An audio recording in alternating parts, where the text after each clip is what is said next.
My boyfriend provided only superficial care when I was battling uterine cancer. He even scheduled knee surgery to avoid the responsibility of caring for me. My name is Elizabeth Bennett, and I am 51 years old.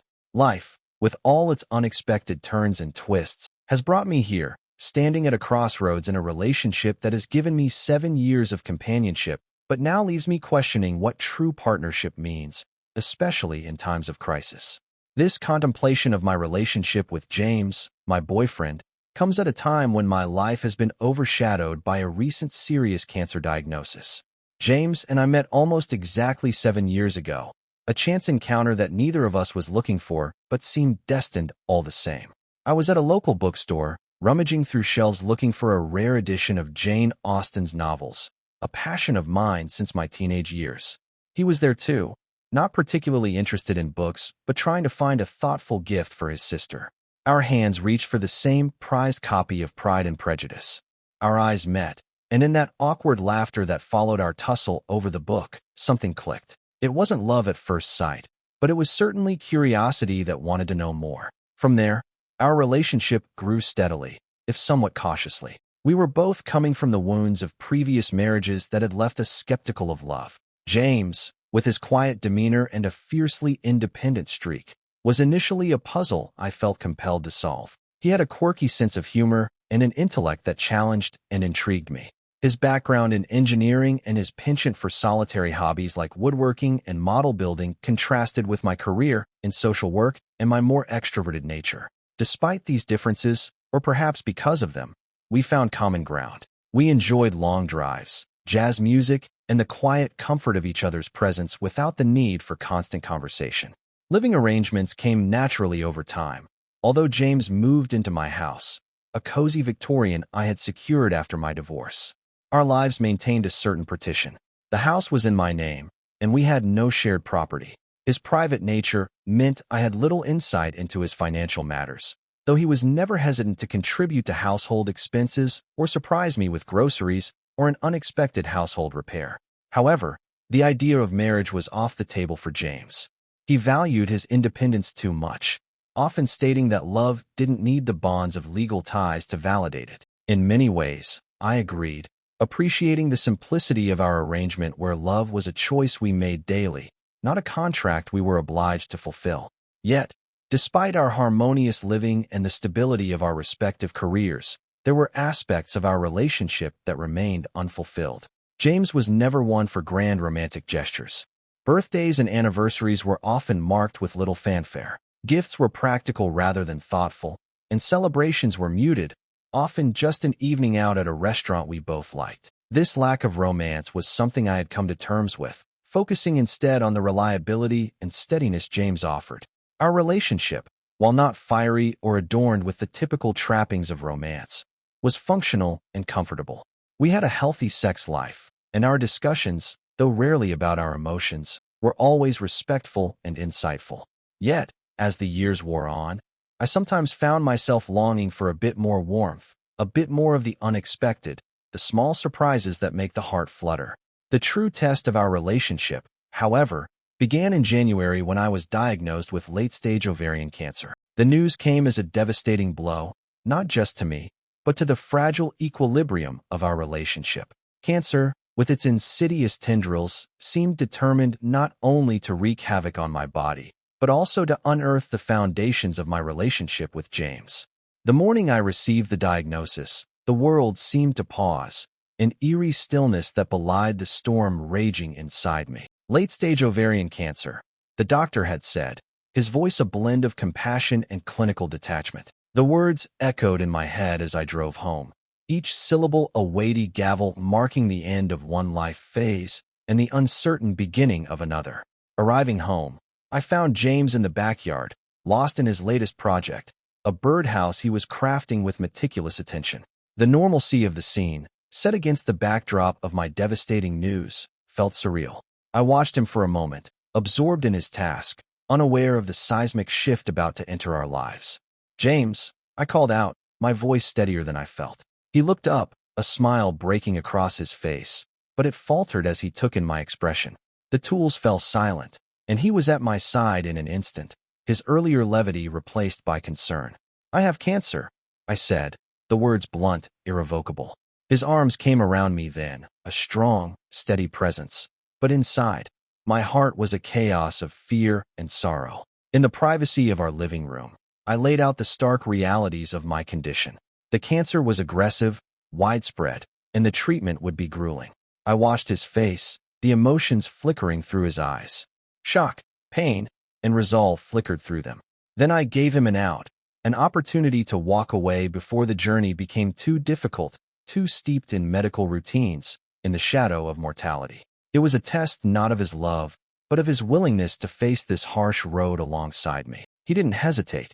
"I'm not going anywhere," he said firmly, squeezing my hand. "I promise to be with you, for better or worse." His words should have brought comfort, and they did, to some extent, but they also stirred a tumult of emotions within me. Gratitude, relief, and also a deep, gnawing apprehension stirred within me. James's decision to stay with me through my cancer diagnosis should have been a source of unwavering comfort. In some ways it was. In others, it highlighted the gaps in our relationship that I had long ignored or downplayed. As I navigated the labyrinth of surgeries and chemotherapy, my mixed feelings about his decision became increasingly pronounced. James's willingness to stay was commendable, but his ability to provide the emotional and physical care I needed was painfully lacking. The first major challenge came with my initial surgeries. The doctors performed a hysterectomy and several other procedures to remove as much of the cancer as possible. The recovery was brutal. I was in and out of the hospital, dealing with intense pain, nausea, and an overwhelming sense of vulnerability. James was there, but in a way that felt more obligatory than heartfelt. He drove me to the hospital, sat in the waiting room, and took me home afterward. But once we were home, his role as a caregiver faltered. Managing medications was the first hurdle. The schedule was complex, with different pills at different times, some with food, some without. James struggled to keep it straight, forgetting doses or mixing up the timings. I tried to make it easier by writing everything down and setting alarms, but it quickly became clear that this was a responsibility beyond his comfort zone. He would get frustrated, not at me, but at the situation, at the helplessness he felt. His frustration manifested in a withdrawn demeanor, leaving me to fend for myself more often than not. Then there were the basics of caregiving, such as ensuring I was hydrated, bringing me food, and checking in on my comfort. James tried. He really did. But his efforts were often half-hearted. He would bring me a glass of water and then retreat to his workshop or his computer. Meals were an afterthought, usually something quick and easy, lacking the nourishment and care I needed. I found myself relying on meal delivery services more and more, realizing that the emotional support I craved was not forthcoming. As the chemotherapy began, my world narrowed to a series of treatments and side effects. Chemo was a relentless adversary, sapping my strength, stealing my hair, and leaving me perpetually nauseous. Each session felt like a battle, and though James drove me to a few of them, his presence was more logistical than comforting. He would drop me off and pick me up. But during the treatments, it was my friends and family who sat with me, held my hand, and talked me through the worst of it. My best friend, Sarah, was a godsend. She organized a meal train, ensuring that I had nutritious food every day. She coordinated with my family, making sure someone was always available to help. My sister, Kate, flew in from out of state multiple times, staying with me for weeks at a time. She was a natural caregiver, intuitively knowing what I needed before I even had to ask. Between Sarah, Kate, and other friends who stepped up, I was surrounded by a network of support that filled the gaps James couldn't bridge. One evening, after a particularly grueling day of chemo, I lay in bed, feeling the weight of everything pressing down on me. James sat at his desk, absorbed in his work, seemingly oblivious to the turmoil I was in. I watched him, the man I loved, and wondered how he had come to this point. His promise to stay had been genuine, but the reality of what staying meant was something neither of us had fully understood. My birthday in April was a turning point. Despite my exhaustion and the constant nausea, I had managed to celebrate James's birthday just a few days earlier. I ordered him a gift from Amazon, bought his favorite takeout, and even mustered the energy to bake him a cake. It wasn't much, but it was a gesture of love and normalcy in a time when everything felt uncertain. When my birthday arrived, I hoped for something, anything, to show that he cared, that he was thinking of me, even in the smallest way. But the day came and went without acknowledgement. No card, no gift, not even a simple happy birthday. The hurt was sharp and immediate, a reminder of the emotional chasm that had always been there, but was now impossible to ignore. I didn't need grand gestures. I needed to know that I mattered, that my pain and struggle were seen and acknowledged. His oversight felt like a betrayal, a confirmation of all the doubts that had been simmering beneath the surface. The upcoming surgery was another significant hurdle. Scheduled for mid-May, it was to be a major operation, a hysterectomy and debulking surgery to remove as much of the remaining cancer as possible. The recovery time was estimated at 4 weeks, a period during which I would be at my most vulnerable, needing constant care and support. James, in his pragmatic way, informed me that he had scheduled an elective knee surgery for just 2 days after my operation. His knee had been bothering him for years, but the timing of this decision was bewildering and hurtful. When I expressed my concern, he insisted that his knee pain had suddenly become unbearable and that the surgery couldn't be postponed. His explanation felt like an excuse, a way to avoid the discomfort of my recovery by focusing on his own issues. It was as if he was retreating from the emotional intensity of my illness, seeking refuge in his own pain. During the week leading up to my surgery, James took time off work, not to be with me, but to go camping and hiking, his way of decompressing before what he saw as a challenging period ahead. He returned home tanned and relaxed, ready for his knee procedure, while I was left feeling abandoned, my own surgery looming with a sense of impending dread. The day of my surgery arrived, and I was surrounded by my family and friends, their presence a balm to my anxiety. James was there too, but his focus seemed divided, already anticipating his own upcoming procedure. He stayed with me through the pre-op preparations and kissed me softly before I was wheeled into the operating room, but his touch felt distant, his mind elsewhere.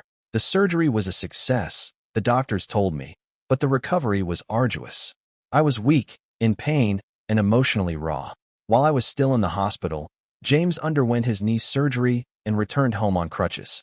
When I was finally discharged, it was my sister who brought me home, ensuring I had everything I needed. James, on crutches and struggling with his own discomfort, was hardly in a position to care for me. The irony was not lost on me. 2 patients under one roof, each needing more than the other could give. My friends and family continued to step in, their support unwavering. They brought meals, helped with household chores, and provided the emotional sustenance that was so desperately needed. One afternoon, as I lay on the couch, too weak to move, James called out from the bedroom asking if I could bring him some water. I stared at the ceiling, the absurdity of the situation sinking in. Here I was, barely able to care for myself, being asked to care for him. It was a moment of clarity, a painful realization that this relationship, as it stood, was untenable. James's aunt called me a few days later, her voice filled with concern. She had heard about my surgery and wanted to wish me well. She also expressed her surprise and disappointment at James's decision to have his knee surgery at such a critical time. "I believe he's experiencing some form of PTSD," she said gently. His mother died of brain cancer when he was a teenager. She went through years of surgeries and treatments that ultimately failed. This behavior is out of character for him. Her words offered some explanation, but no comfort. James's past, his trauma, didn't absolve him of his current actions. I could understand his fear, his retreat, but I couldn't accept it, not when my own needs were so immediate and profound. I embarked on the long and arduous road to recovery following my major surgery. The physical challenges were compounded by the emotional toll of navigating my relationship with James. Each day was a battle, not just against the cancer and the pain it brought, but also against the growing realization that the man I loved might not be the partner I needed in this crucial time. During the initial weeks of recovery, the intensity of my physical pain was matched only by the emotional strain of watching James focus largely on himself while I struggled with the simplest tasks, grappling with my newfound frailty. James was absorbed with his own recovery from his knee surgery. His requests for help with tasks he couldn't manage on his crutches, even as I could barely manage my own needs, felt like a glaring testament to his self-centered approach. Lying on my bed one afternoon, the sounds of James fumbling in the kitchen trying to make himself lunch while I rested, I couldn't help but reflect on our situation. Is this what our relationship has come to? I thought. 2 people living under the same roof, each wrapped up in their own pain, unable to support each other. This internal monologue was a constant during those days, as I wrestled with my feelings of disappointment and abandonment. One evening, as I shared these thoughts over the phone with my sister, Kate, she provided the kind of blunt assessment that only someone who loves you deeply can offer. Liz, you've always known James wasn't great with emotional stuff, but this is different. This isn't just emotional support. It's basic care, compassion. You're recovering from cancer surgery, for heaven's sake. If he can't step up now, when will he ever? Her words struck a chord. It wasn't just that James was failing to care for me. It was his apparent lack of insight into how his actions, or lack thereof, affected me. This conversation with Kate sparked a series of internal questions about the viability of our relationship. I found myself wondering if his inability to provide support was something I could live with in the long term, especially knowing that my battle with cancer could bring more challenges ahead. I also had long heart-to-hearts with Sarah, who had been instrumental in organizing support during my treatment. During one of her visits, as she sat by my bedside, I confided in her. "He's not mean, Sarah," I said. "He's just absent. I feel like I'm going through this alone, even though he's right here." Sarah took my hand, her presence a comforting anchor. "Liz, it's okay to acknowledge that something isn't working. It's okay to want more. You need a partner, especially now. It's not just about having someone physically present. You need someone who's truly with you in every sense."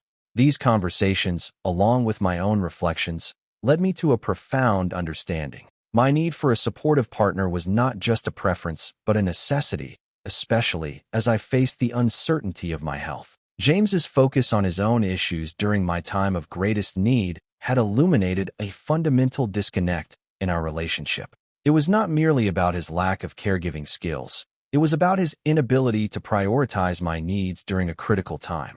This realization brought clarity, but also sorrow. I grieved for the relationship that could not withstand the trials we faced. I mourned the future I had once envisioned with James, now overshadowed by the stark reality of our present circumstances. My decision to address these issues with James was not made lightly. I chose a quiet evening, a few weeks into my recovery, when I felt strong enough to have what I knew would be a challenging conversation. "James," I began, my voice steady despite the turmoil inside. "We need to talk about us, about how things have been since my surgery. I feel like I'm going through this recovery on my own, and it's made me think a lot about our future." James looked surprised, perhaps a little defensive. "I've been dealing with my knee," he started, but I gently cut him off. "I know, and I understand that's been hard on you, but I can't help feeling like we're not really here for each other, not in the way I need us to be. This isn't just about now. It's about what this says for our future." The conversation that followed was painful, filled with moments of silence and mutual recognition of the painful truth. James admitted his struggles with facing my illness, echoing what his aunt had shared about his past. Yet, understanding his reasons didn't alleviate the reality of my loneliness and the growing gap between us. As we talked, it became clear that our paths were diverging. The love and commitment that had once bound us were not enough to bridge the gap that had formed between our experiences and needs. Deciding to redefine our relationship was one of the hardest decisions I've ever made. Yet, it was also a decision that brought me peace. In recognizing our limitations and acknowledging our needs, we were able to part ways with respect and a deep understanding of each other's struggles. The weeks following our conversation were a time of adjustment as James moved out and we began our separate lives. I continued to lean on my support network. The love and care from my friends and family were instrumental in my recovery. They provided not just practical help, but emotional sustenance, helping me rebuild my strength and reclaim my independence. Reflecting on this period, I realized that my journey through cancer and recovery was also a journey of self-discovery. I learned the importance of asking for what I need, of surrounding myself with people who can truly support me, and of letting go when a relationship no longer serves my best interests. In facing the end of my relationship with James, I found a new beginning for myself, one defined by resilience, hope, and the unwavering support of those who love me. Reflecting on the tumultuous period of my life that followed my cancer diagnosis, I find a mixture of sorrow and clarity. When James promised he'd never leave me after I told him about my illness, I clung to that promise as a beacon of hope. Yet, the reality of his presence, detached and insufficient, contrasted sharply with his words. It's a stark reminder of how adversity can reveal the true essence of a person's character and commitment. In the beginning, my heart was filled with gratitude when James said he would stay. However, as my treatment progressed and the demands of caregiving became apparent, his emotional withdrawal became increasingly obvious. It was like living with a shadow of the person I thought I knew. His physical presence in the house didn't translate into the emotional or practical support I desperately needed. It felt as though he was there, but not really with me. This was not just a failure to perform tasks. It was an absence of the compassion and partnership I needed at my most vulnerable. This experience forced me to confront a painful reality, reflected in the grim statistics I had read about partners who leave or emotionally check out during illness. It was heartbreaking to recognize that James fit into this narrative. Despite his promise, he wasn't really with me. He was more of a roommate, and not a particularly good one at that, rather than the partner I needed him to be. His inability to support me, which I had hoped might be overcome by the gravity of my situation, seemed instead to deepen the existing fissures between us. My feelings of guilt, while natural, were also a reflection of the empathy and consideration I always strive to offer, even when it wasn't reciprocated. I realized these feelings were misplaced. I was battling cancer, fighting for my life, and also grappling with the emotional neglect from someone who was supposed to be my primary source of support. This realization was crushing but necessary. It wasn't just about the tasks he failed to perform. It was about his failure to be the emotional anchor I needed. Understanding that James's behavior might have been influenced by his own fears or past trauma, perhaps a PTSD response from his mother's death due to cancer, provided some context but no solace. It explained some of his actions but did not excuse them. While compassion for his struggles is important, it should not come at the expense of my own well-being. My health and emotional needs had to take precedence. The possibility that James hadn't left due to financial dependence or his own resentment about feeling trapped added another layer of complexity to our dynamic. It hinted at a relationship sustained not by mutual support and love, but by circumstances and convenience, which perhaps made him act out or retreat into himself. Throughout this ordeal, I gave James numerous opportunities to rise to the occasion. Time and again, he showed that he either could not or would not meet the needs of the moment. This was not just about what he hadn't done. It was about what I needed and deserved and was not receiving. Recognizing this was crucial. It forced me to make hard decisions about what was best for my health and happiness. Navigating the end of our relationship was not easy, but it was necessary. I leaned heavily on my family, friends, and the broader support network I was fortunate to have. They showed up for me in ways that James did not, providing not only the practical support I needed, but also the emotional care that helped sustain me through one of the most challenging times of my life. As I look back, I understand that it's okay to prioritize my well-being and to feel sad about the end of a relationship, while also recognizing that it's the healthiest choice for me. Letting go of James was not just about ending a relationship that was no longer working. It was about reclaiming my life and focusing on my recovery with the support of people who truly cared for me. In this reflection, there is both loss and liberation. I mourn the partner James could not be, but celebrate the strength I found in myself and the love and support from others that illuminated my darkest days. This journey has taught me about the resilience of the human spirit, the importance of self-care, and the power of a supportive community. As I continue to heal and rebuild my life, I carry these lessons with me, grateful for the clarity and purpose they have brought into my life.